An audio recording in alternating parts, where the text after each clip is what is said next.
সুকীয়া পথাৰ শিৱ মন্দিৰত পুৱাৰ ভাগৰ পৰাই হাজাৰ হাজাৰ ভক্তৰ দীঘলীয়া শাৰী। আজি শিৱৰাত্ৰি।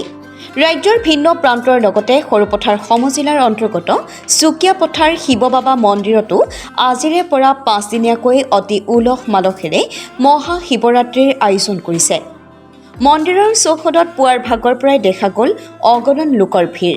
হাজাৰ হাজাৰ ভক্তই শিৱ বাবাৰ চৰণত পূজা অৰ্চনা কৰাৰ উদ্দেশ্যৰে মন্দিৰটিৰ চৌহদত দীঘলীয়া শাৰী পতা দেখা গ'ল।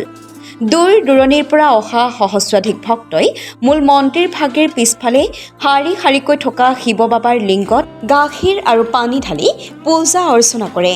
আনহাতে মন্দিৰটিৰ সন্মুখ ভাগতে থকা মুকলি পথাৰত শিৱৰাত্ৰিৰ লগত সংগতি ৰাখি আয়োজন কৰা বিভিন্ন বিপণীৰ লগতে নানান বাণিজ্য মেলাতো ভক্তসকলে ভিৰ কৰে।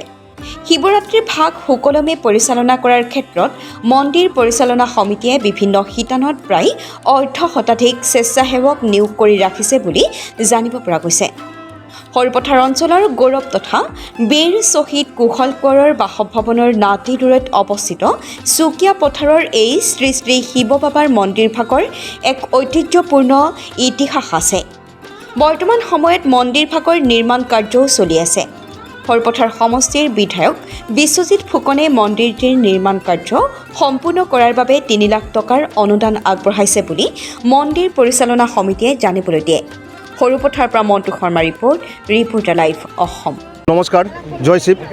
আজিৰ এই প্ৰথম দিনাৰ যি আমাৰ কাৰ্যসূচী মহাশিৱৰাত্ৰিৰ কাৰ্যসূচী, সেই কাৰ্যসূচীৰ আৰম্ভণি খুব ভাল। ৰাইজ আহি আছে, লাহে লাহে ৰাইজৰ ভিৰ বা সমাগম বহুত বেছি হৈ গৈ আছে।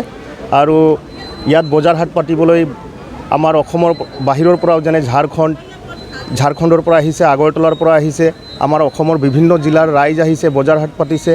আৰু এই আৰম্ভণিৰ দিনতে তেওঁলোকে আচলতে তেওঁলোকৰ উপস্থিতিয়ে বা ৰাইজৰ উপস্থিতিয়ে আমাৰ এই জেগাডোখৰ যি সৌন্দৰ্য বৰ্ধন কৰাত সহায় কৰিছে, তেওঁলোকক আমি ধন্যবাদ জ্ঞাপন কৰিছোঁ। লগতে যিসকল ভক্তই আজি এই শিৱ বাবাৰ ওচৰত আশীৰ্বাদ বা সেৱা ল'বলৈ আহিছে, তেওঁলোকৰ যি মনৰ আশা আছে সেইখিনি পূৰণ হওক আমি কামনা কৰিছোঁ।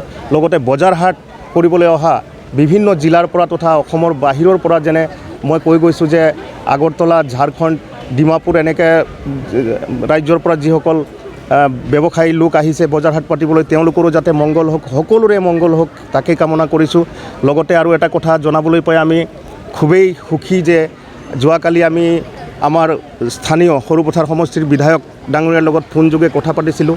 তেখেতে আমাৰ মন্দিৰ ভাগি পুনৰ নিৰ্মাণ চলি আছে, নিৰ্মাণ কাৰ্যসূচীৰ বুজ লয় আৰু তেখেতে আমাক জানিবলৈ দিয়ে যে মই ৩ লাখ টকা এটা ইয়াত আগবঢ়াইছোঁ বৰ্তমানে, আৰু ভৱিষ্যতলৈ আমি মন্দিৰ ভাগি কেনেকৈ উন্নতি কৰিম তাৰ কাৰণে চিন্তা কৰিম বুলি আমাক জানিবলৈ দিছে। গতিকে আমি আজিৰ এই সুযোগতে আমাৰ সৰুপথাৰৰ স্থানীয় বিধায়ক, জনপ্ৰিয় বিধায়ক বিশ্বজিৎ ফুকন ডাঙৰীয়াক আন্তৰিক শ্ৰদ্ধা আৰু ধন্যবাদ জ্ঞাপন কৰিছোঁ। আৰু আমি আহি থকা দিনত বা অহা যি 4দিনীয়া কাৰ্যসূচী, সেই কাৰ্যসূচীত সকলো ৰাইজৰ উপস্থিতি কামনা কৰিছোঁ আৰু সকলোৰে মংগল কামনা কৰিছোঁ। ধন্যবাদ। Reporter live.